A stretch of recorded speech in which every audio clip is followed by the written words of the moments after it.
विजय अपनी बहन को खत लिख रहा है। हाँ यार, आज बहन की बहुत याद आ रही है। हाँ, बहन की याद भी आती है, बहन को खत भी लिखता है, लेकिन एड्रेस लिखना भूल जाता है। अब एड्रेस कौन लिखेगा इस पर? हैं? कौन लिखेगा? अरे ये खत तुझे कहां से मिला? ये खत ही नहीं, बल्कि ये देख। मुखिया जी, हाँ जाइए, आ जाइए, बैठा बैठा इधर आइए। जा मिल। भैया,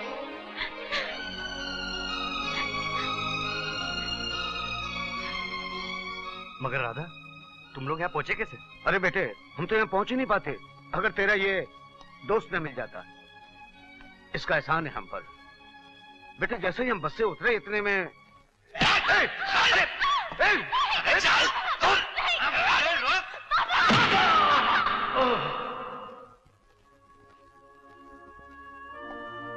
यार बहुत एहसान किए हैं मुझ पर, लेकिन आज तेरे ये एहसान ने मुझे जिंदगी भर के लिए खरीद लिया। तू नहीं जानता यार, मेरी बहन मेरी जिंदगी है, मेरी सांसें हैं, मेरा सब कुछ है। अगर इसे कुछ हो जाता तो मैं भी नहीं जी पाता। विजय, जीना तो गांव वालों का दूभर हो गया है।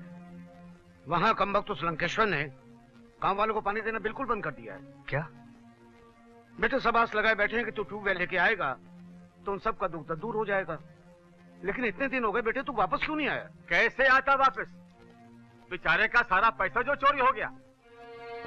हाँ बाबा, किसी मतलबी खुदगर्ज इंसान ने अपना पेट पालने के लिए हमारे गांव वालों का पेट काट डाला।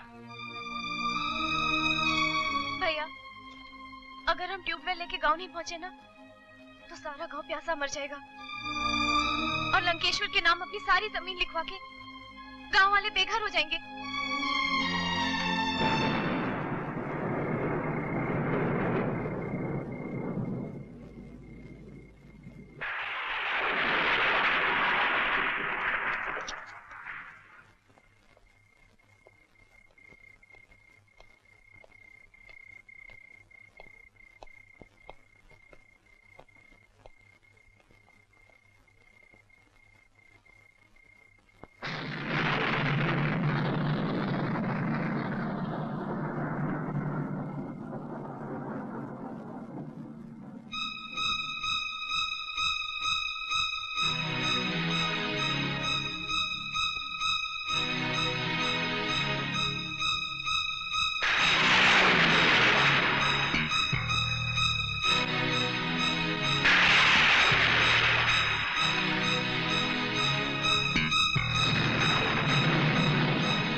क्या तुम चाहते हो कि मैं उस चोर को, उस गुनहगार को जेल से छुड़ा दूं?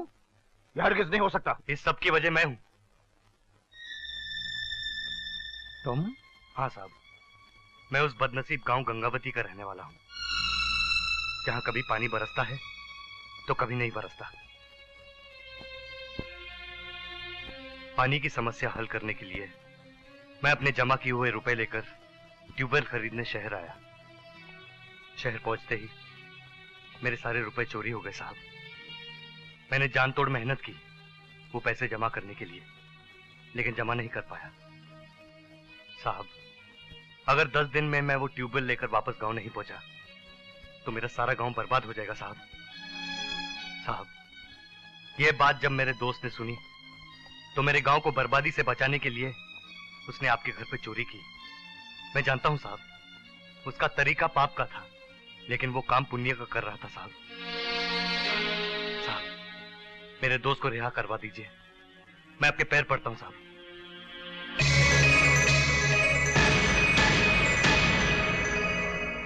देखो भैया पूरे 10 लाख की लॉटरी लगी है। लग गई? अरे वाह, मुबारक हो, मुबारक हो। शंकर भैया, ये लॉटरी जो तुम्हें लगी है ना, ये सब इस तावीज का कमाल है, सब इस तावीज का कमाल। ये लॉकेट, ये मेरे पिताजी की आखिरी निशानी है साहब। क्या नाम है तुम्हारे पिताजी का? शंकर नारायण।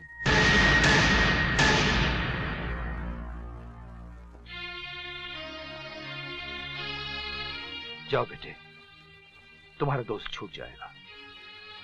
मैं ये केस वापस ले लूंगा। आपका बहुत बहुत धन्यवाद साहब।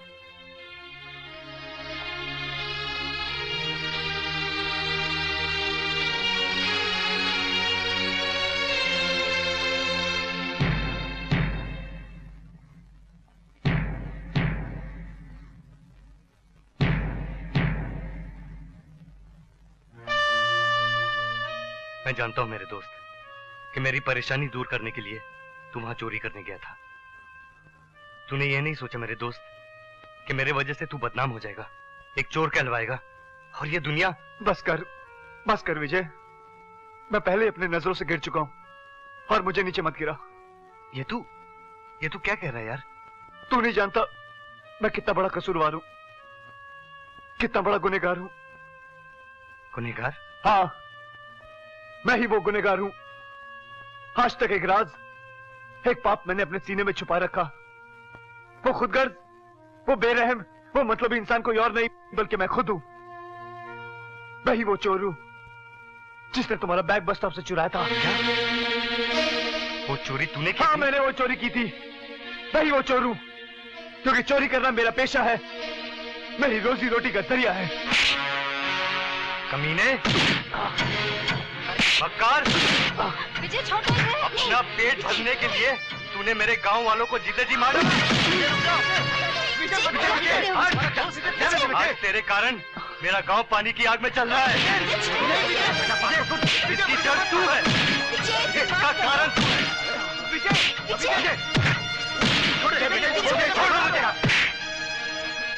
आज मैं तुझे ऐसा सबक सिखाऊंगा कि तू जिंदगी भर याद रखेगा।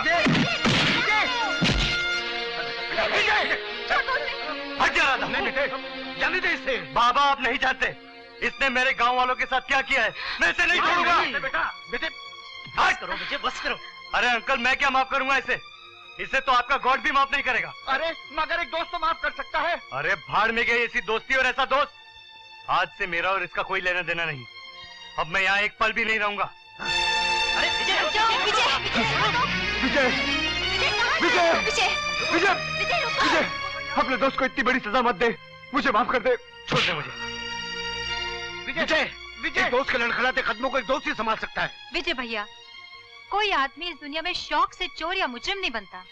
गरीबी, भूख और मजबूरी उसे बना देती है। विजय, तुमने जो कुछ भी सुना वो इसका गुजरा हुआ कल था। भूल जाओ उस कल को, माफ कर दो इसे।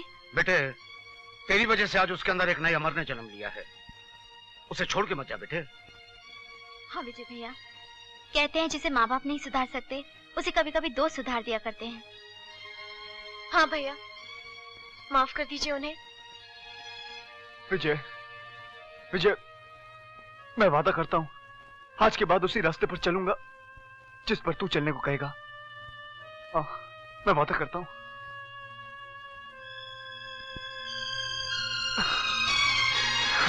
विजय,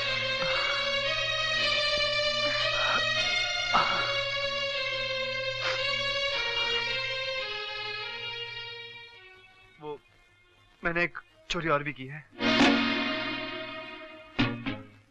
वो भी तेरे घर पर। क्या? वो राधा और मैं। अरे बोल। वो मैं और राधा। अरे क्या? वो मैं साला नहीं, तू साला मैं बहन और शादी कर रहा। अरे रोक विजय। अरे बोल रहे नहीं। अरे नहीं, अरे विजय। अरे विजय, देख मेरी बात सुन। देख चाचा, आप क्या बोलते थे? आप बोलो उसको, बोलो। समझ के समझ को समझो।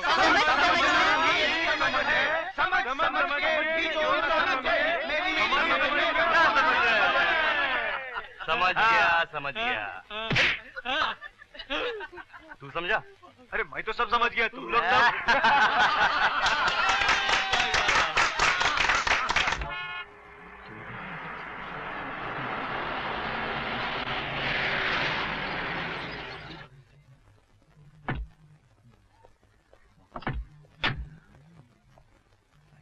साहब, आप और यहाँ? हाँ विजय, तुम्हारे गांव के लिए मैं ट्यूबवेल ले आया हूँ। मेरे गांव के लिए? हाँ, तुम्हारी जुबानी तुम्हारे गांव की कहानी सुनी तो मेरा मन भर आया, और इंसानियत का सबसे बड़ा फर्ज समझकर मैं साहब मैं जरूरतमंद जरूर, लेकिन इतना मजबूर नहीं कि अपने फर्ज का बोझ किसी दूसरे के कंधों पर डालूं। साहब, मुझ पे इतने बड़े एहसान का बोझ मत डालिए, ये बोझ मुझसे सहा नहीं जाएगा साहब। वाह, उस रोज तो तुम अपने गांव की तबाही पर रो रहे थे, पानी की एक एक बूंद के लिए तड़पते हुए इंसानों की तस्वीर दिखा रहे थे, आंसुओं में डूबे हुए अपने गांव की कहानी सुना रहे थे। और आज जब मैं तुम्हारे उसी गांव के लिए ये ट्यूबवेल लेकर आया हूं, तो तुम्हारा जमीर जाग उठा, तुम्हारे अंदर की खुददारी बाहर आकर चिल्लाने लगी। अरे मैं कौन सा दानवीर कर्ण हूं जो तुम्हें ये ट्यूबवेल दान में दे रहा हूं? अरे तुम पर ये कर्ज है, जिस दिन तुम इसे चुकाने के काबिल हो जाओगे, आकर मेरा कर्ज चुका देना। सनी साहब ठीक कहते हैं, हम भी बस्ती में आपस में आटा चावल घी उधार लेते हैं ना, जब वक्त आता है वापस कर देते हैं।